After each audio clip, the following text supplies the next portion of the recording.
Fajn, inspiracijski podcast z Majo Monroe. Pozdravljeni, dragi poslušalci, gledalci Fajn podcasta, kjer smo spet z vami in vas spet inspiriramo z zgodbami ljudi, ki živijo tisto, kar čutijo, ki živijo svoje poslanstvo, delajo to, kar jih veseli in so zato bolj srečni. Zato, ker če delamo to, kar nas veseli, če sledimo srcu, sledimo tudi svoji sreči. Danes je z mano prav posebna gostja, borka pravzaprav, ampak istočasno zelo simpatična, lepa ženska, da tako rečem. Ponosna sem, da jo lahko gostim v svojem podcastu. In sicer z mano je direktorica inštituta 8. marec, borka za pravice žensk in drugih zapostavljenih, antropologinja, avtorica knjige Pogumne punce in v bistvu še bi lahko naštevala, ampak dajmo jo kar pozdraviti. Nika Kovač, pozdravljena. Živja. Kako si v teh časih burnih? Pa jaz mislim, da sem v redu. Nekako tako niham od tega, da sem ali ful zmatrana, ali ful navdušena nad čem, kar se je zgodilo. Večino časa pa pač gre, ne. Sej, v bistvu biti borec danes, v bistvu kadarkoli, no, je kar zahtevno. Največ ljudi si najde eno tako svojo mirno pot, pa čeprav imajo 500 000 borb v sebi, zato ker ta pot mogoče ni to, kar so hoteli, ampak so pol to potlačili. Se mi zdi, da pa vseeno biti odkriti borec sploh za pravice drugih je pa kar naporno. Kdaj se je pri tebi zgodil ta moment v življenju, da si začutila, jaz hočem biti glas šibkejših, jaz se hočem boriti z vsemi sredstvi za to, da izboljšam svet? Veš, kako je? V bistvu nikoli nisem zaslišala enega glasu, ki bi mi to govoril. Pri meni v življenju se stvari načeloma kar zgodijo. Tako nimam nekega plana, ampak sledim eni vsebini, enim vrednotam, v katere verjamem, in potem na koncu se nekje znajdem in to zovnem, oziroma poskušam zovnati. Kar se tiče borbe, je pa tako, da v resnici zame pač najpomembnejši trenutek je bil, ko sem srečala eno skupino ljudi na faksu, ki se je zelo veliko ukvarjala z vprašanjem, kaj je narobe v svetu, kaj se dogaja, na kakšen način je treba spremeniti svet, da bo boljši. In nekako ta skupina ljudi me je s tisto neko svojo dinamiko povlekla v to, da sem se začela še jaz boriti. Zaradi tega, ker jaz mislim, da karkoli delamo, nikoli ne delamo sami. Vedno je ful pomembno, da smo obkroženi z ljudmi in vedno lahko neke spremembe dosežemo takrat, kadar pač imamo neko močno ekipo. Je bilo pa tako, da takrat na faksu je bila meni ta izkušnja zelo zanimiva. Jaz sem se prej ful ukvarjala z impro gledališčem, ful sem se ukvarjala v bistvu z branjem, s knjigami, delala sem po knjigarnah in neka ta otroška igrivost je bila vedno ena taka vrednota, ki je bila med mojimi prijatelji pač ful cenjena, v tistih krogih pa ne. In je bil blazno velik problem, ker je bilo zelo veliko v bistvu nekih stereotipov in predpisov, kako moraš delovati, na kakšen način, da si tisti ta pravi, ki si res lahko zavzema za ta svet. In takrat sem si jaz dala za misijo, da nekako naredimo neko svojo skupino, neko grupo, ki res ni važno, kaj delaš v prostem času, res ni važno, ali imaš oblečeno roza obleko ali imaš oblečeno črno obleko, res ni važno, kaj poslušaš, ampak važno je, kaj delaš. In je nastal inštitut 8. marec. In to je pač ta neka moja druga familija, neka skupina najboljših prijateljev, s katerimi naredimo vse in v resnici ti v taki skupini to, kar delamo, sploh ne zdi pogumno dejanje, ampak je pač nekaj, kar se zgodi in kar pride. In če kdo od nas kdaj ne upa, pol ga drugi tako potisnejo in zraven stojijo. Ja, ta support se mi zdi kar pomembno, tako si rekla, da v bistvu si najdeš isto misleče ljudi, ker pol več nas je, močnejši smo, to je ta filozofija v bistvu. In na nek način si delite to neko poslanstvo, ta nek drive. Meni se zdi, ko te poslušam in ko te gledam in ko te spremljam, da je to ena taka stvar, ko enkrat začutiš v sebi, da ne moreš dovoliti nekih stvari, da se ne moreš pol znebiti tega občutka, ne. Ampak vseeno to je po svoje v današnjem svetu tudi, ne vem, meni to zveni nevarno. Da pač kje najdeš pogum, da kljub tem nekim, ko vemo, da pač so neke nevarnosti od političnih nekih manipulacij do dejanskih nekih groženj, ki lahko nastanejo življenjskih, pravzaprav, kje najdeš pogum ali pa najdete pogum v skupini, da vztrajate in se zoperstavljate temu in se tudi izpostavljate osebno, ne? To pomeni, da je v bistvu poslanstvo več od lastne dobrobiti. Kaj več je tle stvari? Prva stvar, ki je ta, da jaz mislim, da je vedno pogum zelo vezan na neke tvoje vrednote in da neko dejanje, ki se zdi mogoče meni pogumno, se tebi sploh ne bo zdelo. Ne? Jaz sem pred dobrim letom pustila ful dobro plačano javno službo, zaradi tega, ker sem se mogla odločiti med inštitutom pa med službo. In meni je bila to odločitev sicer težka, ampak nisem izdela pogumna. In moja dobra prijateljica je takrat rekla, Nika, to je najpogumnejša stvar, ki jo je kdo naredil, in meni se je zdelo pač valjda, da ne. Meni se zdi pogumno to, da greš sred noči na Triglav in tam prespiš, pa če ne bi umrla, raj se prvežem spodaj na parkirišče od avta, da me noben tja ne zvleče. Ne? Tako da se mi zdi, da to je res tako relativno. Ne?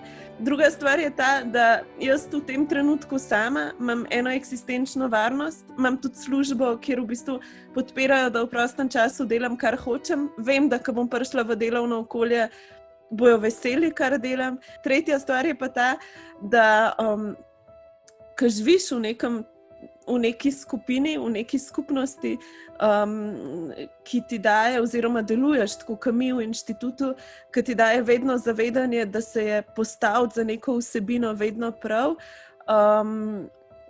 ni to sploh premislek. Ti pa moram povedati, mi delujemo v inštitutu pač brezplačno, to smo neka samoiniciativno organizirana skupina ljudi in vedno zelo delujemo po tem, kar se nam zdi v tistem trenutku pomembno in prav.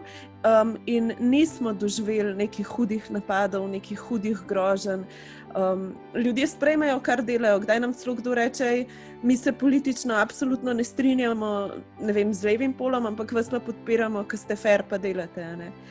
Tako da jaz zelo verjamem v to zavezanost vsebini. No? Mogoče naivno, mogoče me bo jutri kdo s kolom po glavi. Upajmo, da ne. Ja.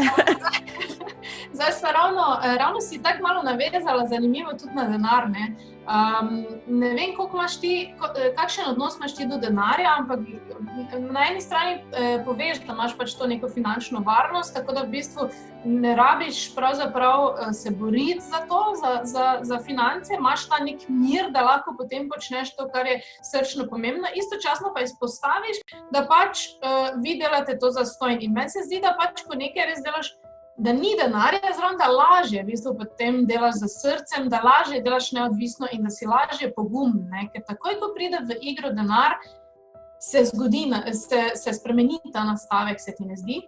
Ja, tle je v resnici en tak zelo dvorezen meč. Ne? Jaz mislim, da v družbi, v kateri smo, bi mogel imeti vsak možnost dobiti službo, redno službo z plačanim regresom in bolniško in imeti možnost nekega dostojnega življenja in da je to res ta osnova, nek ta minimum, ki ga pač žal ni in veva vedno več je SP-jev, vedno več je prekarcev. Pač korona je v bistvu sam pokazala, kako beden položaj je to. Kar se pa tiče aktivističnega dela, pa smo mi na začetku inštitutu dejansko delali na projektih, pa smo pa ugotovili, da delamo ful papirologije, ful ene birokracije, ki nobenemu ni šla, zato da na koncu vsak dobi en drobiž, ker smo si hoteli fair razdeliti in smo ugotovili, da to čisto v bistvu zatre to, kar mi načeloma delamo. Ne? Tako da tukaj je bila neka zavestna odločitev, da gremo v to že samo zato, da lahko zelo pokončno stojimo in se opiramo čist komorkoli. No. In ko ravno govoriš o tem, v bistvu 268 tisoč ljudi živi v Sloveniji pod pragom revščine in neka zelo majhna elita v bistvu poseduje večino premoženja, da tako rečemo, sicer to ni slovenski trend, to je svetovni trend, ki se pa tudi naše države uspešno polašča. In kje pa ti recimo pol najdeš vedno znova ta zagon, ker v bistvu stvari grejo na slabše, se dogajajo neke majhne spremembe, ampak meni kot recimo laiku, ki se ne toliko aktivno ukvarja za to problematiko, se mi zdi, kot da gre vse samo še bolj na slabše. Kje je ta vera vase pri tebi v prvi vrsti in potem v izboljšanju sveta, da ostajaš aktivna? Jaz mislim, da naše izkušnje kažejo, da takrat, ko se povežemo, ko se zelo, zelo iskreno povežemo, ko se v neki zagrizaš, pa greš delati, da ljudje pridejo zraven. Da jaz ful verjamem v ljudi, ful verjamem v to, da so ljudje pripravljeni pomagati, da so ljudje taki, ki želijo drugačnega sveta in verjamem tudi v neko to moč, ki se zgodi, ko se nas več poveže. Kje mi iščemo zagon v tem, da če ne bomo mi tega naredili, ne bo noben. Če bo kdo naredil, je pomembno, da stopimo zraven in potem nam rezultati dajo potem za naprej neko upanje, da štartamo vedno znova in znova. Zdaj osebno, kaj se mi zdi pomembno, ful velika nevarnost pri tem delu je neka izčrpanost pa izgorelost. Ko ti manevriraš med 8-urno ali pa 10-urno službo, popoldanskimi aktivnostmi in vsem te zelo hitro povleče v nek vrtinc in se ne ustaviš, zato ker se ti zdi vsak naslednji korak nujno potreben. Meni se zdi, da je pač tako lenoba, kdaj je že prav revolucionarna stvar, da si dovoliš noč delati, da si dovoliš pač ustaviti, da si dovoliš spočiti in to mi zelo pazimo v kolektivu, da si dajemo ta prostor. Da če kdaj kdo ne more, se mi zdi, da se hitro zgodi tudi v nekih pač projektih zelo veliko čitanja, pa zakaj nisi prišel, pa zakaj Mi pazimo, da se čuvamo in da pač skrbimo za to, da se vsi dobro počutimo. No? In se mi zdi, da je ta kombinacija tega taka na koncu te pol potisne vedno znova. Je pa tako, da se ti kdaj ne da, pa kdaj ti gre res že na živce, pa kdaj si tako zakaj sem se v to spustil. Pa ti kdo napiše, na sporočilo, gledamo vas, ful ste carski, ali pa nas ustavi kdo na ulici, pa reče ful hvala, to je boj zame. In pol nekako tako te spomne, da je to ena skupnost, ki je niti ne vidiš kdaj. Ne? V bistvu te to kar dvigne potem nazaj, ne? In tudi ta skrb, ki jo omenjaš, da jo imate v kolektivu, je zelo tak, se mi zdi, ta nek družinski model, ne? Se pravi, skrbimo en za drugega in skupaj smo neka osnovna celica, iz katere potem gradimo velike zgodbe. Ne? Pogumne punce je tvoj projekt, knjižni projekt Prvenec tudi iz leta 2019. Kaj je njeno poslanstvo in kaj je tebe v bistvu vodilo v to, da si rekla, moram to knjigo napisati in jo dati naprej? Ta knjiga ni nič izviranga. Pač v enem trenutku se je v svetu pojavil milijon teh knjig, ki govorijo o pač življenjih neverjetnih žensk, ki so spreminjale svet. Jaz osebno ful verjamem v to, da je treba dati glas ljudem, da je treba slišati vse te neke izjemne zgodbe, ki se dogajajo. In ko sem na knjižnih sejmih, takrat sem delala za Mladinsko knjigo, videla te knjige, sem začela hoditi od enega do drugega urednika, jih tako vleči za rokave in jih prositi, da bi nekaj takega naredili tudi v Sloveniji. In vsi so rekli, ne, pa ti tega ne boš znala napisati, pa to je projekt. Pa tako. In na koncu me je usmilila Urška, ki je sicer ena mojih najboljših prijateljic, urednica priročnikov na Mladinski knjigi in je rekla, ok, dajva probati. In se je začelo neko to popotovanje skozi zgodovino oseb, ki so pisale ta svet. Ful mi je bila v pomoč knjiga Pozabljena polovica, ki je v bistvu nekakšna znanstvena osnova za to in so jih zbrali po tem nekem principu, s katero bi šla na kavo, s kom bi mogoče posnela podcast, če bi imela možnost. In poslanstvo te knjige je sam širiti zavedanje o tem, da so najrazličnejše stvari, ki jih delamo, lahko izjemne, da je pomembno, da vedno imamo neko ekipo, ki za nami stoji in da nas morajo vse te zgodbe navdihati in nas kaj naučiti. Ne? Od tega, da je kdaj treba kaj na glas povedati, do tega, da je treba se vršiti v neznano, do tega, da je pa kdaj zmaga, da izumeš čokoladen piškot. Ampak bi ti rekla, da je knjiga bolj namenjena puncam ali je prav, da jo preberejo tudi fantje oziroma moški in ženske?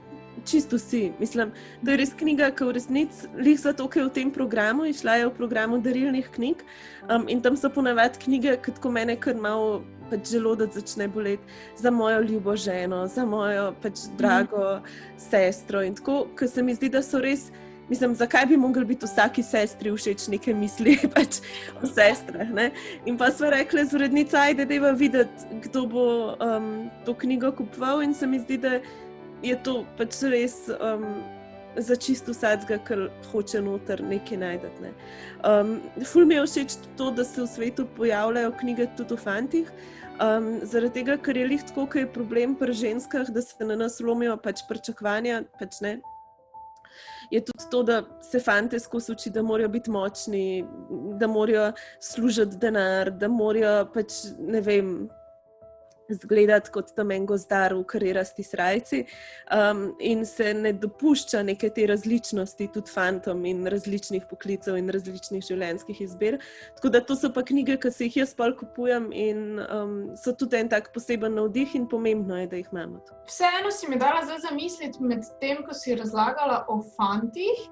Ne vem, jaz imam občutek, da fantje vseeno lažje v tem svetu sledijo svojim sanjam. Ali se tebi ne zdi tako? Ker ženske, punce, recimo že od začetka nekako se mi zdi, da smo vzgajane v to smer, vedno si lahko boljša kot si, ne? Vedno si lahko bolj pametna, ne vem, bolj izkušena, močnejša, kakorkoli. Istočasno pa potem, ko pride do trenutka, da si mora zgraditi to neko svojo pot, pa ženske kar malo zgubimo pogum, ne? Ker če se fante vzgaja na ta način, da morajo biti močni, da so junaki, tudi, ne, recimo knjiga Pogumne punce se mi zdi razbija tudi ta vidik, ta tabu, ne, da pač moški so junaki, ženske pa nimamo teh zgodb. Ampak še vedno, zakaj si ženske ne upajo živeti svojih sanj po tvojem? Najprej, kar bi rekla, je to, da obstaja ful različnih žensk, da imamo različne izhodiščne pozicije. Jaz lahko delam, kar delam, zato ker mene nikoli v življenju niso učili, da se moram poročiti in imeti 3 otroke in hišo. Ne? Mislim, prej, če bi jaz domov prišla pa rekla, poročila bi se, ne vem, če bi imela neko navdušeno reakcijo. Še malo razmisli. Ja, tako si zihar, pa fakt upamo, da ne bo bela obleka, pa se ne mora biti na tem sprevodu. Ampak in bila sem v nekem okolju, kjer se je ful bral, kjer se je vedno naslavljali teme. Jaz sem tudi vedno imela občutek, da pač pri nas ni problem to, kako bomo preživeli iz meseca v mesec, lahko smo potovali in to je neka čisto druga perspektiva kot nekoga, pač, ki se rodi v družini, ki nima, ki se sooča z nekimi stiskami in izhaja iz nekega tradicionalnega okolja. Ne? Tako da tudi v bistvu, jaz vedno rečem, obstaja več različnih tipov ženskosti. Je pa res, da so neki vzorci, tako kot si rekla, v družbo zakoreninjeni, ne? Neke predpostavke, neke tradicije, ki nas držijo. Jaz mislim, da dokler bomo živeli v tem sistemu, kakor si ti rekla, ki pač proizvaja skupino ljudi, ki ima vse, pa skupino ljudi, ki tacamo za njimi, bo vedno en spol podrejen zaradi tega, ker to preprosto služi temu sistemu. In mu je v redu, da imamo nekoga doma, ki opravi še 6 ur gospodinjskega dela. In je v redu, da se predpostavlja, da beli moški v oblekah imajo najvišjo pač plačo. Ne?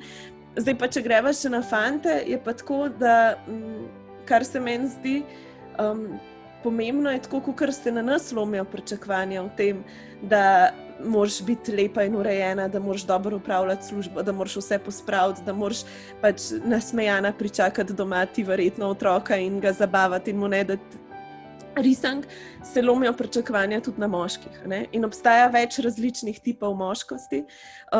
Ta tip, ki je v družbi zaželjen, je bel moški srednjih let, ki je uspešen, ki ima kariero, ki pač služi denar, karkoli je drugega, pa odstopa. In je spregledano. Ne?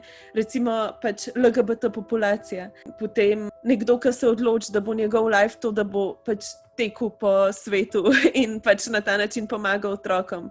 Umetniki, na primer. Umetniki, pač ne, in vsi te tipi, pač se tudi na njih lomijo ta pričakovanja.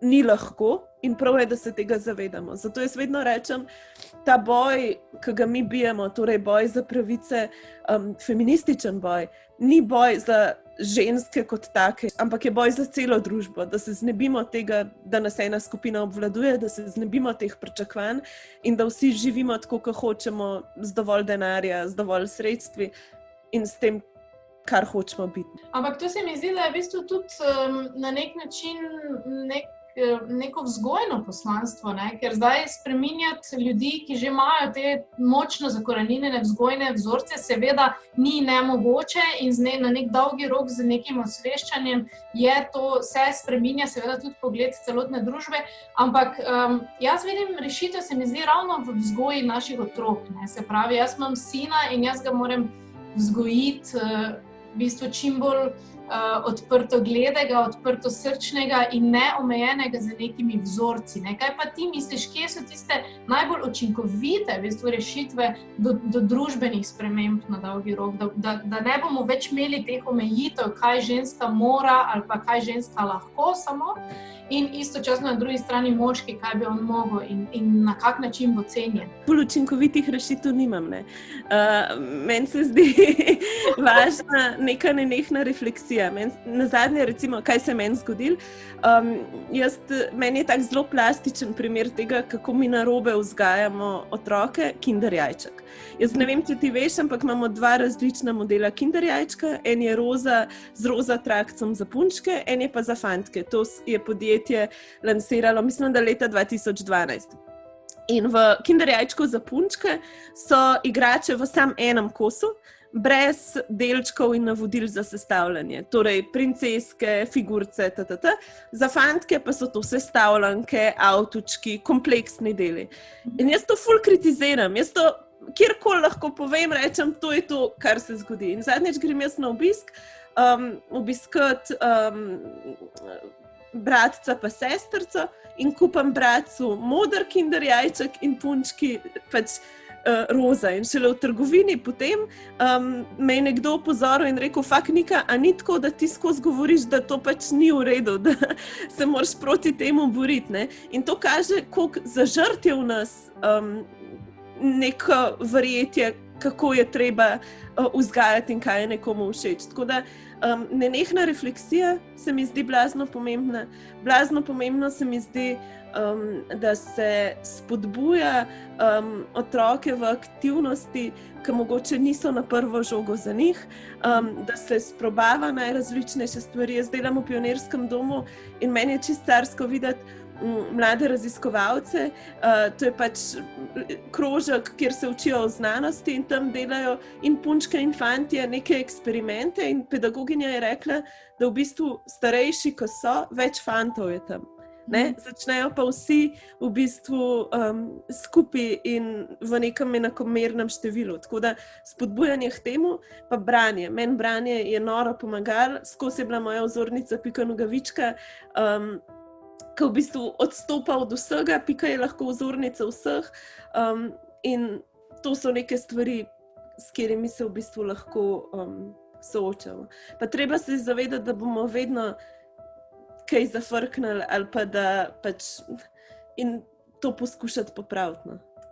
Se pravi, v bistvu prevzemati na nek način odgovornost tega, da smo odrasli in da predajamo vzorce otrokom, ne, ki bojo potem tudi v nekem trenutku odrasli, istočasno pa s to mislijo, z odgovornostjo biti tudi na nek način prijazen do sebe, ne. Se pravi, spet si oprostiti, ker mogoče nas pa niso tako odgovorno vzgajali in v bistvu smo mi še vedno ti neki otroci, ki niso dobili pravih vzorcev. In tako kot se moramo mi sami učiti neke stvari, potem tudi od teh novih spoznanj, ki jih seveda dobimo skozi knjige z odprtimi očmi, z odprtim srcem v svetu, skozi življenje, pač potem predajati to otrokom. Meni je tako najlepša stvar, ki jo je meni improvizacijsko gledališče dalo, je to, da narediš napako, vzemi jo, potegni zraven še druge, pa se bo zgodilo nekaj fingana.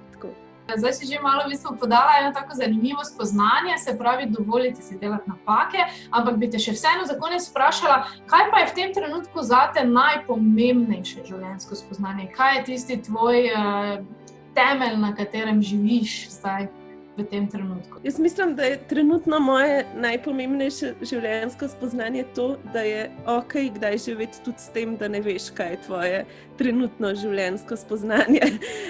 In da pridejo trenutki, ko se moraš na novo resetirati, sestaviti stvari in se izuriti v tem čakanju enega odgovora. Hvala, Nika, res za tvoj čas, za ful dober pogovor. Res, jaz bom danes šla v dan zelo pozitivno naravnana. Istočasno bom v sebi nosila ta neka sporočila, ki sva jih vrgle v zrak danes skozi ta pogovor. Dragi poslušalci, hvala, da ste bili z nama in ne pozabite, pač poiščite to neko svojo odgovornost, ampak dovolite si pač tudi delati napake in ne biti prestrogi do sebe. Z srcem se mi zdi, da lahko skupaj ustvarjamo najboljšo družbo, ker tam, kjer je srce, kjer je ljubezen, tam so potem tudi prave odločitve in pravi vzorci za naše otroke. Hvala še enkrat, da ste bili z nami in lep dan še naprej. Čau! Ja.